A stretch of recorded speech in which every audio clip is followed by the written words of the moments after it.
하나님이 우리와 함께 하십니다. 믿으십니까? 하나님께서 오늘 이 예배 가운데 임재하셔서 우리의 마음을 만지시고 또 우리 마음 가운데 주의 말씀을 새겨 주실 줄 믿습니다. 아멘. 저희가 오후 시간 되면 자주 부르는 찬양이 있습니다. 은혜 아니면 어떻게 한다고요? 살아갈 수 없다라는 찬양을 참으로 많이 부릅니다. 그만큼 은혜의 절실함을 알기 때문에 찬양으로 고백하지 않나 생각되어집니다. 그 다음 가사를 혹시 기억하십니까? 호흡마저도 다 주의 것이라고. 그렇습니다. 우리가 건강해서 이 하루를 살아가는 것이 아니라 하나님께서 우리에게 호흡 주셔서 이 하루를 살게 하신 것 아닌가 생각되어집니다. 그래서 많은 사람들이 그 은혜를 이제 사모하고 그 은혜를 받기 위해서 간절히 기도하죠. 그래서 그 은혜에 대한 갈망은 단순히 은혜만을 원하는 것이 아니라 그 은혜 주시는 하나님에 대한 갈망이 아닐까 생각되어집니다. 그러므로 은혜를 사모하지 않는 그리스도인이 있다고 한다면 단순히 저 사람은 은혜를 구하지 않아 은혜 없이도 살아갈 수 있는 그런 사람인가? 라고 생각하는 것이 아니라 신앙에 무엇인가 문제가 있다라고 우리가 점검해 볼 수 있겠습니다. 진실로 그리스도인이 되기를 사모하는 사람들은 자신을 진실하게 만드는 그 힘의 근원이 무엇인지 안다는 사실이죠. 그것이 무엇입니까? 바로 은혜입니다. 아무리 우리가 선하고 착하게 산다라고 결단하고 노력하고 마음을 가지지만 참 쉽지가 않아요.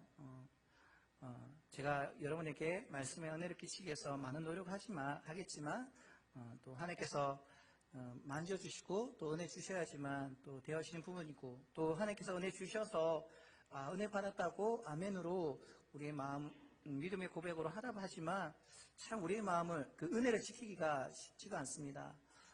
그의 문만 나서면 왜 이렇게 세상 유혹과 근심 걱정이 우리를 짓누르는지 예배 시간 때 받았던 말씀과 아멘 하면서 그렇게 살겠노라고 다짐하고 결단했던 그 결심은 언제 어떻게 사라지는지 모르게 참 쉽지 않게 살아가고 있는 우리 모습을 보게 되어집니다. 사랑하는 여러분, 은혜를 갈망하십니까? 어떤 은혜를 갈망하십니까? 부의 은혜를 갈망하십니까? 건강의 은혜를 갈망하십니까? 물론 부와 건강에 대한 은혜도 우리가 갈망하고 소망해야 되겠지만 근본적으로는 하나님에 대한 갈망이 있어야 되지 않을까 생각되어집니다. 하나님에 대한 은혜를 갈망하고 하나님과 온전한 관계 속에 있다고 한다면 나머지 것들은 부수적으로 이렇게 주시는 은혜가 아닐까 생각되어집니다. 그러나 하나님으로부터 오는 이 은혜를 갈망한다고 해서 모두 진실한 그리스도인이 되기를 사모하는 사람이라고는 할 수가 없습니다. 자신의 이기적인 만족을 위해서 은혜를 구하기도 하는 경우가 있기 때문에 그렇습니다. 그러나 하나님께서 은혜를 베푸신 목적은 단지 그것을 누리기 위해서 주시는 것이 아닙니다. 사도 바울은 은혜를 주신 것이 다만 그를 믿는 것을 위해서가 아니라고 말하고 있습니다. 하나님께서 그리스도를 통해서 우리에게 은혜를 주시는 것은 우리로 하여금 단지 영적인 자기 만족 이상의 더 큰 목적을 이루기 위해서 우리에게 주셨습니다. 그것은 주님을 위해서 고난도 받게 하시려는 것입니다. 그런데 은혜의 목적으로 고난을 언급하면서 바울은 이것을 이상적인 문제가 아니라 영적인 문제로 이제 끝나는 것이 아니라 현실적인 삶의 문제로 말하고 있습니다. 1절에서 3절입니다. 그러므로 그리스도 안에 무슨 권면이나 사랑의 무슨 위로나 성령의 무슨 교제나 긍휼이나 자비가 있거든 마음을 같이하여 같은 사랑을 가지고 뜻을 합하여 한 마음을 품어 아무 일에든지 다툼이나 허영으로 하지 말고 오직 겸손한 마음으로 각각 자기보다 남을 낮게 여기고 실질적인 어떤 상황 속에서의 문제를 다루고 있습니다. 사랑하는 여러분, 우리는 고난이라는 단어를 생각할 때마다 생각되어지는 부분이 뭐냐 하니까요. 아주 거창한 어떤 의미로 우리가 생각하는 경우가 있습니다. 누군가 총이나 칼을 들이대면서 예수를 부인하면 살려주겠다라고, 아니면 죽겠느냐고 하는 그런 어떤 물음 속에 믿음을 고백하고 장렬하게 순교하는 그런 어떤 장면을 우리가 생각을 합니다. 고난이라는 어떤 이 단어의 의미를 갖다가 그렇게 크게 생각하는 것이죠. 그러나 그 순교는 아무에게나 주어지는 것이 아닙니다. 순교하는 마음으로 매일의 삶을 살아가는 주님 앞에 온전히 자신을 내어드린 사람만이 그 순교의 상 속에서 온전히 자신의 생명을 주님께 드릴 수 있는 것입니다. 저도 20대 초반 때 은혜 받고 내 목숨 주님에서 기꺼이 드리리라 하면서 순교자의 어떤 영성을 이제 위해서 기도했는데 그게 참 쉽지가 않더라고요. 그러니까 배가 고프면 밥 달라고 배서 이제 요구할 때마다 어떻게든 이제 찾아 먹으려고 하고 애매히 주님을 위해서 당하는 고난도 받지 않으려고 이제 회피하는 경우도 있고 참 입으로는 마음으로는 그것을 원하고 말은 하지만 참 쉽지 않은 게 바로 순교가 아닐까 생각되어집니다. 그래서 순교자의 그 어떤 믿음이 신앙이 크다는 것이죠. 사도 바울은 고난에 대해서 말할 때 성도 간의 교제라는 현실적인 교회 생활을 언급하고 있습니다. 그러니까 우리가 받아야 할 고난은 지극히 현실적이고 실제적인 어떤 문제라는 것입니다. 물론 우리를 향한 하나님의 구원의 계획은 우리의 삶을 뛰어넘는 장엄하고 위대하지만 그러한 위대함은 실생활의 그 가장 사소한 문제부터 하나씩 주님의 뜻을 이루어갈 때 비로소 성취되는 것입니다. 우리는 너무 큰 것을 바랄 때가 너무 많아요. 작은 것을 잊어버리고 그 작은 것은 하지 않는 가운데 너무 큰 것을 우리가 바라고 이제 그것을 기대할 때가 많습니다. 우리가 매일 삶 가운데 진정 우리가 원하는 순교자의 삶을 살아가려고 한다면 무엇이 필요하겠습니까? 주님과의 온전한 매일의 삶이 필요하겠죠. 기도하고 말씀을 통해서 하나님과의 온전한 관계 속에서 하나님의 은혜를 누려야지만 정말 순교의 삶 가운데 온전히 우리의 생명을 드릴 수 있는 것입니다. 만약에 매일의 그 사소한 우리의 신앙의 기본적인 틀을 우리가 가지지 못한다고 한다면 그 현장 가운데 그 시간 어쩌면 어려움을 당할 수도 있는 것이 우리의 모습이 아닐까 생각합니다. 그래서 매일 죄와 더불어 싸우며 살아가는 오늘 이 하루의 그리스도인의 삶이 중요하다는 말입니다. 그러므로 우리가 고난의 문제를 생각할 때 어느 순간 장엄하게 피를 쏟으며 순교하는 그런 사건보다는 매일 예수님과 함께 십자가에 못 박으며 자신이 죽는 어떤 그 순간과 살아가는 순교자적인 삶을 먼저 우리가 생각해야 합니다. 그리스도를 위해서 고난을 받는 것과 관련해서 우리가 할 일은 순교자가 될 것인가, 비교자가 될 것인가 하는 것이 아니라 오늘 하루 영적 게으름과 타협할 것인가, 지금 내게 주어진 섬김의 의무를 다할 것인가 하는 것입니다. 우리 인간은 하나씩 늘어지려면 하나씩 늘어지는 게 우리의 모습이 아닐까 생각되었습니다. 은혜 받았다고 해서 그 은혜가 늘 지속하는 것이 아니라 우리 안에 그 게으름, 영적 나태함이 우리로 하나님과의 온전한 관계 속에 기쁨을 누리지 못할 때가 많다는 사실이죠. 그래서 우리는 그런 어떤 영적 게으름과 타협할 것인가, 아니라 우리에게 주어진 사명의 현장 가운데서 섬김의 의무를 다할 것인가, 이런 고민을 해야 할 것입니다. 그리고 내가 사랑한 사람만 사랑하고 싫어하고 미워하는 사람은 회피할 것인가, 아니면 미워하는 사람까지도 용서하고 사랑할 것인가 하는 이런 삶의 문제를 고민해야 할 것입니다. 그것이 그리스도인이 받는 고난입니다. 예수님께서 십자가에 달려 계시는데 와서 다른 사람은 구원하는데 왜 자기 자신은 구원하지 못하느냐고 하면서 온갖 조롱을 하는 원수들에게 예수님께서 어떻게 하셨죠? 그 십자에서 뛰어내려오셔가지고 그들을 윽박 지르셨습니까? 전혀 아닙니다. 예수님께서는 끝까지 고난을 당하시면서 자신의 목숨을 온전히 내어놓으셨습니다.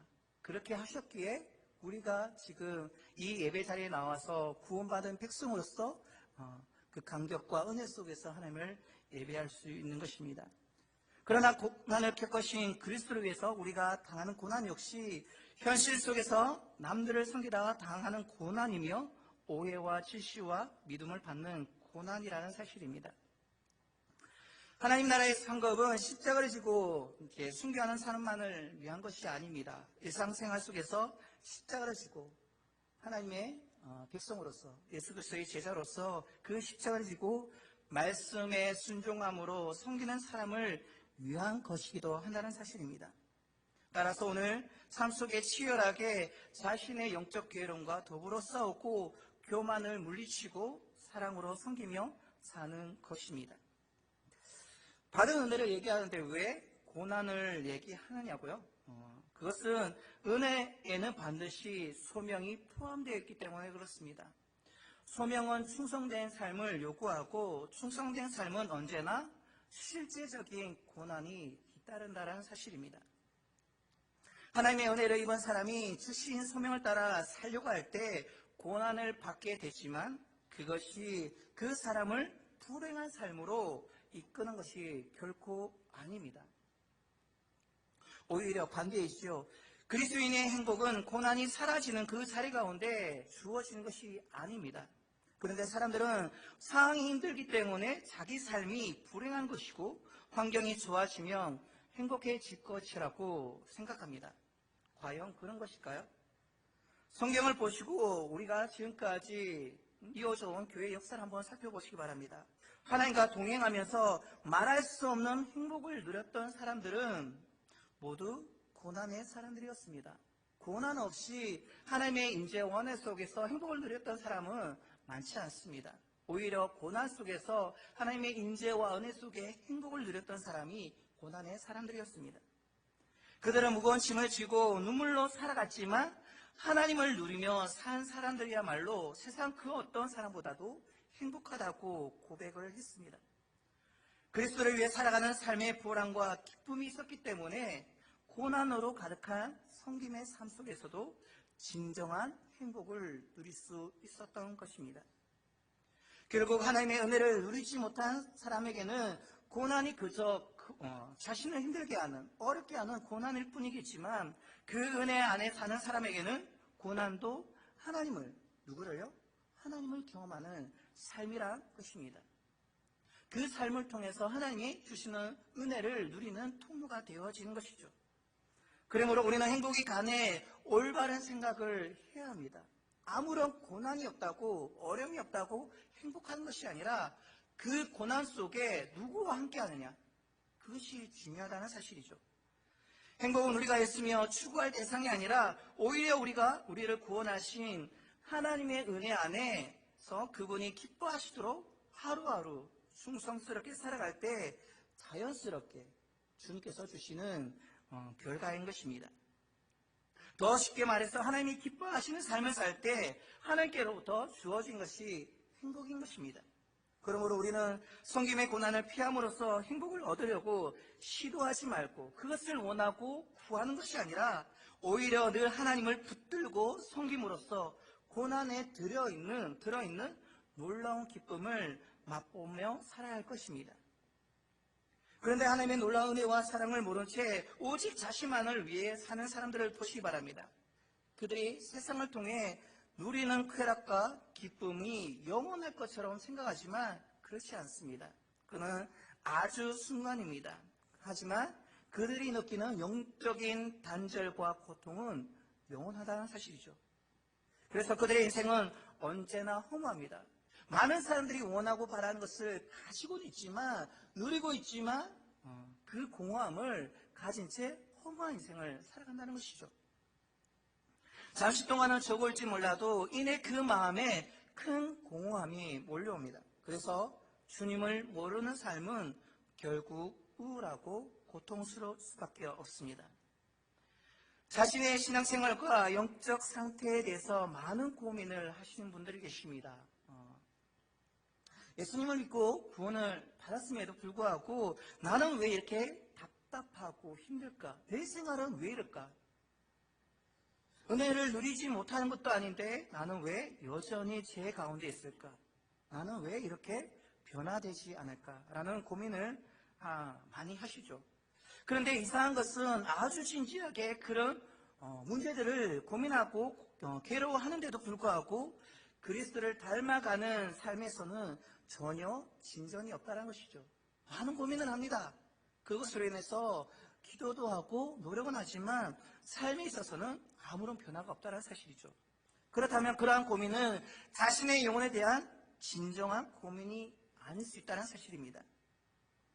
자신의 잘못된 신앙 상태에 대해서 진심으로 아파하고 고민하고 있다면 반드시 그리스도인의 삶에서 있어서 진전이 있기 때문에 그렇습니다.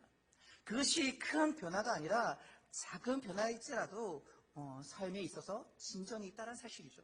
그런 고민 속에서 어떻게 하면 주님이 원하시는 주님을 닮아가는 삶을 살아갈 수 있을까 고민하는 가운데 그렇게 변화되기 위해서 힘쓰고 있기 때문에 조금의 변화는 있다는 사실입니다.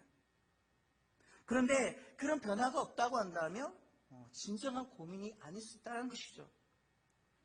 그런 사람은 다른 사람들과 모여서 함께 이야기할 때만 그렇게 말할 뿐이지 실제 삶 속에서는 전혀 고민하지 않는 사람입니다.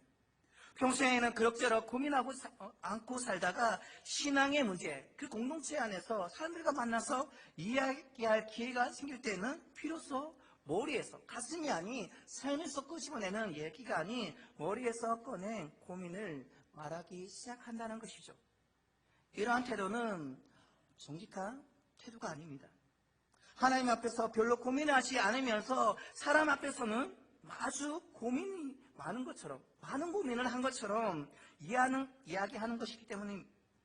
입만 열면 자기 이야기를 거침없이 쏟아내면서도 정작 삶 속에서는 그 말과 그 고민과 그 생각과 상관없는, 전혀 상관없는 삶을 살고 있는 그러한 그리스도인의 태도는 모두 겸손을 위장한 외식이라고 할 수 있습니다.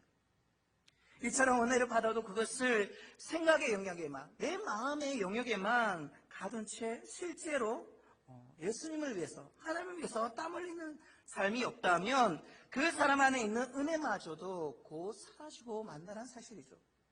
간절한 마음 가운데 기도하며 하나님의 의지함으로 하나님께서 주신 은혜를 우리가 그것을 나누지 못하고 그것을 하나님께서 원하시는 자리 가운데 섬김의 모습으로 나타내지 않은 채 혼자 고민하고 그것을 내 마음 가운데 가두고 있다고 한다면 그 받은 은혜마저도 언젠가 사라지고 만다라는 사실입니다. 은혜를 주셨으면 그 은혜를 사용하여서 하나님을 위해서 땀 흘리고 애써야 합니다. 그래야 받은 은혜가 없어지지 않기 때문에 그렇습니다. 사실 은혜가 썩는 것이 아니라 은혜를 담은 내 마음의 그릇이 부패하는 것이죠. 따라서 은혜를 받은 영혼에게는 늘 사랑의 실천이 나온다는 사실입니다. 그 사랑의 실천으로서 남을 섬기는 모습이 나타나는 것이죠. 그런데 많은 그리스도인이 은혜를 주신 하나님의 계획에 따라서 섬김으로써 받은 은혜를 다른 이들과 세상으로 흘려보내지 못하고 그냥 그렇게 혼자만 받은 은혜로 간직하며 살아가는 경우가 참으로 많습니다. 그럴 경우 주신 은혜를 담은 우리의 마음이 아까도 말씀드렸다시피 부패하게 되어지고 우리의 삶이 진전 없는, 주님을 닮아가는 모습이 변함없는 여전히 예전과 동일한 모습으로 살아갈 수밖에 없는 것입니다. 4절에 보시면 각각 자기 일을 돌볼 뿐더러 또한 각각 다른 사람들의 일을 돌봐 나의 기쁨을 충만하게 하라고 말씀하고 있습니다.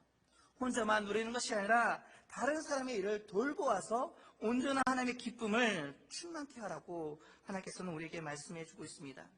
우리에게 영적 성장의 관건은 얼마나 많은 은혜를 받느냐가 아닙니다. 누구보다 많은 은혜를 받는 것이 중요한 것이 아니라 얼마나 그 받은 은혜를 남김없이 흘려보내느냐.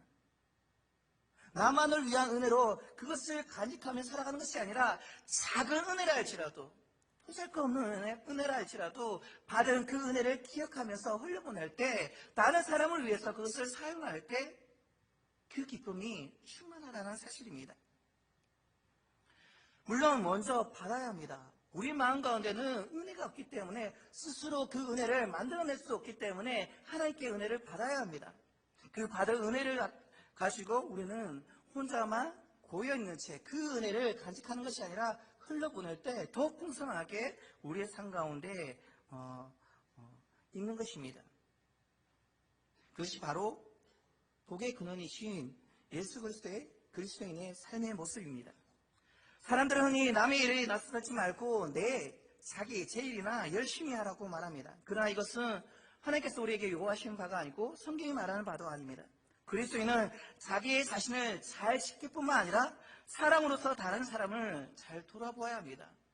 목사님, 제 삶은 너무도 분주하고 어려워서 다른 사람 생각하기에 쉽지 않습니다 라고 얘기할 수 있겠지만, 물론 분주하고 어려운 우리의 삶이 있을 수 있습니다. 하지만 그 상황 가운데서 받은 바 은혜를 알기에 받은 은혜를 흘려보낼 때 우리의 삶 가운데 하나님의 놀라운 은혜가 부어진다는 것입니다. 어떤 분은 그런 얘기를 하십니다. 목사님, 제 삶이 조금 평탄해지고 문제가 해결되면 그때 섬기겠습니다. 그때 다른 사람의 어려움을 돌아보겠습니다 라고 얘기하는 경우가 참 많습니다. 하지만 여러분, 생각해 보시기 바랍니다. 우리의 삶에 어려움이 없던 순간이 있던가요? 한 문제 해결하면 그 다음 어려움이 우리의 삶 가운데 몰아닥쳐서 쉴 틈 없이 우리로 힘들게 할 경우가 참으로 많습니다. 그렇기 때문에 시간이 나서 다른 사람을 섬기는 것이 아니라, 시간이 나서 은혜를 흘려보내는 것이 아니라 없는 가운데 다른 은혜를 흘려보낼 때 하나님께서 우리의 삶을 축복해 주시고 우리로 충만한 주님의 기쁨이 넘치는 행복한 삶을 살게 해주신다는 사실입니다. 예수님은 우리 위해서 십자가에서 모든 것을 다 내어주셨습니다. 우리에게도 그러한 사랑이 있습니까? 그러한 사랑으로 우리가 섬기고 있습니까? 21세기 오늘을 살아가는 그리스도인의 삶 속에서 아낌없이 자신을 내어주는 예수 그리스도인의 삶의 모습을 찾기란 너가 쉽지가 않습니다. 물론 지금도 많은 그리스도인이 온 마음을 다해 자신의 그 모든 것을 내어놓고 주님을 섬기며 살아가고 있습니다. 그러나 훨씬 더 많은 수의 그리스도인들이 그렇게 섬기지 않으면서 살아가고 있습니다.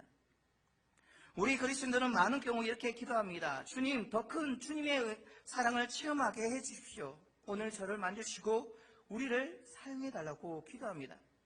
그러나 이 기도의 성취가 일어나는 곳이 어디입니까? 그렇게 간절히 부르짖는 기도의 응답의 장소는 어디입니까? 기도의 자리입니까? 아닙니다. 뜻을 세우고 마음을 주님께 고정시킨 가운데 하나님과 이웃을 섬기며 살아가는 삶의 현장 가운데서 하나님께서 우리가 구하는 바 그 기도의 응답을 해주신다는 사실이죠. 삶의 고난 가운데서 사람과 부딪히는 그 갈등의 현장 가운데서 하나님께서 우리에게 은혜 주시고 우리가 구하는 바 그 응답의 은혜를 주셔서 그 삶을 이겨내게끔 하신다는 사실입니다. 아무리 우리가 많은 기도로 기도의 자리 가운데 있다고 할지라도 하나님께서 그 자리 가운데 응답하시는 것이 아니라 우리가 고민하고 힘들어하고 아파하는 삶의 현장 가운데서 응답하시는 것이죠. 그러므로 그리스도인에게 섬김을 실천하는 삶의 현장이 반드시 필요합니다. 그래서 우리가 이렇게 교회에 함께 모여 있는 것이죠.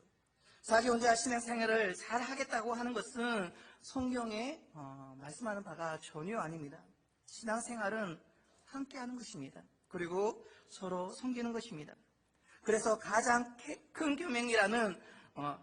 계명이라고 하시면서 하나님을 사랑하고 이웃을 사랑하라고 우리에게 말씀하신 것이죠. 주님께서 우리를 사랑하셨던 것처럼 우리도 서로 사랑하고 섬기며 함께 하나됨의 공동체를 이루어갔을 때 하나님의 은혜가 공동체 가운데 임하는 것입니다. 이 시대에 수많은 그리스도인들이 영적 비만 상태에 놓여 있습니다. 수시로 하나님의 말씀을 접하지만 그것을 소화해내지 못해서 자신을 통해서 말씀의 빛을 드러내지 못함으로 인해서 이제 우리가 영적 비만 가운데 힘겨운 삶을 살아가는 것입니다. 이 영적 비만의 가장 큰 원인이 무엇이냐 하면 예수 그리스도의 마음으로 실천하는 섬김의 현장이 없기 때문에 그렇습니다. 그 섬김의 상황 가운데서 자신의 받은 바 은혜를 헌신하고자 하는 노력과 마음이 없기 때문에 우리 안에 영적인 비만이 되어지는 것이죠. 예수 그리스도의 마음을 느끼며 살아가는 그 치열한 섬김의 현장이 없는 것은 연약한 속살을 그대로 내어놓는 것과 마찬가지입니다. 그래서 단 한 대의 죄의 화살로도 은혜의 체험이 그대로 사라질 수 있는 것입니다. 그러므로 우리부터가 깨어 예수 그리스도의 마음을 품고 눈물을 흘리며 섬기는 삶의 현장 가운데로 나아가야 하는 것입니다. 요즘 시대를 자기 홍보의 시대라고 말합니다. 이 홍보의 시대에 익숙해져 있는 많은 사람들이 이러한 헌신과 섬김의 삶을 어리석게 볼 수도 있습니다. 아니, 어리석게 보고 있습니다. 그러나 그러한 삶이야말로 우리 예수님께서 우리에게 모든 것을 내어놓으신 예수님께서 사셨던 삶인 것입니다. 그리고 신앙의 선배들이, 우리의 믿음의 위대한 선배들이 추구하며 살았던 삶인 것입니다. 지금 저와 여러분이 섬김의 현장, 하나님께서 부르시고 예수님께서 헌신하셨던 그 섬김의 자리 가운데 계십니까? 그러면 섬기고 있다고 한다면 어떻게 섬기고 계십니까? 섬기고 있는데 혹시 내 마음에 골라서 그렇게 섬기고 있는지 점검해 볼 필요가 있습니다. 예수님이 만약 구원해 주실 때 예뻐 보이는 자기 마음에 든 사람만 구원하셨다고 한다면 어떻게 되었겠습니까? 아무도 구원받지 못하는 그런 엄청난 결과가 있었을 것입니다. 은혜를 경험한 자리인 교회에서조차 조금 힘든 일이라고 한다면, 하지 않으려고 한다면 그런 사람이 세상 나가서 얼마나 헌신하고 섬길 수 있겠습니까? 이름 없이 빚도 없이 섬기며 산다는 것은 결코 말처럼 쉬운 것이 아닙니다. 그러나 그렇게 사는 것만큼 예수님의 마음, 그 주님의 마음을 깊이 느낄 수 있는 비결은 없습니다. 그것이 바로 예수님께서 사셨던 삶이기 때문에 그렇습니다. 우리를 위해 생명까지 내어주신 주님께서 그 섬김의 자리 가운데 우리를 부르시고 계십니다. 또한 그 섬김의 자리 홀로 우리를 내어 보내시는 것이 아니라 그것을 감당하도록 우리에게 은혜를 주시고 받은 바 은혜를 또한 흘려보내기 위해서 우리에게 통로의 삶을 살 것을 요구하고 계십니다. 이제 10월이 되어지고 우리 상정교회 주일학교 우리 다음 세대들이 여름 사역을 진행할 예정입니다. 물론 이제 교사들과 교육자들이 마음 다해서 기도하는 가운데 이 여름 사역을 진행할 터이지만 여러분의 기도와 관심과 격려와 섬김이 필요합니다. 그래서 함께 이 사역 가운데 동참함으로 이 사역 가운데 함께 하시는 하나님의 마음을 정말 느낄 수 있는 우리의 모습이 되었으면 좋겠습니다. 그리고 그 느끼는 가운데 단순히 내 만족으로 끝나는 것이 아니라 그 마음 가운데 부어주시는 하나님의 은혜를 체험하는 저와 여러분 되기를 바랍니다. 그리고 그렇게 채워지는 마음을 하나님께서는 또 많은 사람들에게 나누기를 원하고 계십니다. 그렇게 나눌 때 충만한 주의 은혜가 우리 삶 가운데 함께함으로 통해서 진정한 그리스도인으로 변화되어지는 저와 여러분이 될 것을 믿습니다. 그러한 삶을 살 수 있는 저와 여러분 되시기를 주님의 이름으로 축원드립니다. 사랑하는 주님, 우리의 연약함을 주님 앞에 내려놓습니다. 하나님, 우리의 부족함을 주 앞에 고백합니다. 하나님, 주의 말씀대로 주님이 원하시는 자리 가운데 우리 모든 것을 드리겠나라고 다짐하고 고백하지만 하나님, 그 자리에 우리의 모습이 없는 것을 되돌아봅니다. 하나님, 헌신의 자리, 섬김의 자리, 하나님께서 우리를 필요로 하셔서 우리를 부르시고 계실 것만 하나님, 우리는 그 자리에 가기보다도 우리가 원하는 자리, 우리를 높이는 그 자리 가운데 가기를 원하는 마음이 있음을 고백합니다. 하나님, 우리를 불쌍히 여주시옵소서. 하나님, 하나님의 은혜가 우리 가운데 함께함으로 더 낮아지게 하시고 더 겸손히 섬김의 자리 가운데 하나님의 은혜를 흘려보낼 수 있는 통로의 삶을 살아갈 수 있는 저희들에게 하여 주시옵소서. 사람들이 우리의 삶을 인정하지 않고 사람들이 알아주지 않는다 할지라도 주님께서 우리를 알아주시고 우리 이름이 생명책 가운데 기록되어 있음에 감사하며 기꺼이 우리 모든 것을 감사함으로 주님께 올려드릴 수 있는 저희들의 삶이 되게 하여 주시옵소서. 하나님, 2019년도 여름 사역이 시작되려고 합니다. 하나님, 이 여름 사역 가운데 하나님 각자에게 주시는 그 부르심에 합당하게 섬기게 하셔서 하나님께서 우리에게 어떤 은혜를 부어주시고 또 어떤 은혜를 흘려보내기를 원하시고 계신지를 깨닫게 하셔서 그 은혜 가운데 진정 기쁘고 행복한 삶을 살아가는 우리 모두가 되게 하여 주시옵소서. 하나님, 하지만 우리의 연약함을 고백합니다. 부족함을 고백합니다. 그렇게 섬기기를 원하지만 삶의 형편과 여건이 되지 않아서 온전히 들이지 못하는 그 10년 가운데 하나님 은혜를 허락하셔서 그 상황과 형편이 변화되게 하시고 온전히 헌신하며 섬길 수 있는 그 섬김의 기쁨으로 통하여서 주의 온전한 관계 속에 삶을 살아갈 수 있는 귀한 은혜 있도록 주여 축복하여 주시옵소서. 우리 모두에게 함께 하셔서 주의 충만한 은혜가 우리의 삶 가운데 있기를 소망합니다. 한 사람 한 사람 가운데 주의 충만한 은혜로 함께 하셔서 온전한 교회를 이루게 하시고 주님의 사랑으로 세워져 갈 수 있는 우리 모든 장중교회 믿음의 영혼들이 다 되게 하여 주시옵소서. 지금은 예수 그리스도의 은혜와 하나님 아버지의 그 큰 사랑과 성령의 교통 충만케 하심이 우리를 위해 생명까지 내어놓으신 주님의 섬김을 본받아 섬김의 삶을 살기를 결단하는 성도들의 머리의 위와 지금도 농어촌 낙도지에서 한 영을 위해 기도하며 사역하는 목회자님들과 그 가정 위에 하늘의 미랄처럼 생명까지 있으려 하나님 나라 회복을 위해 열방에서 사역하시는 선교사님들 가운데 지금으로부터 영혼까지 함께 하시기를 우리 구주 예수님의 이름으로 축원하옵나이다.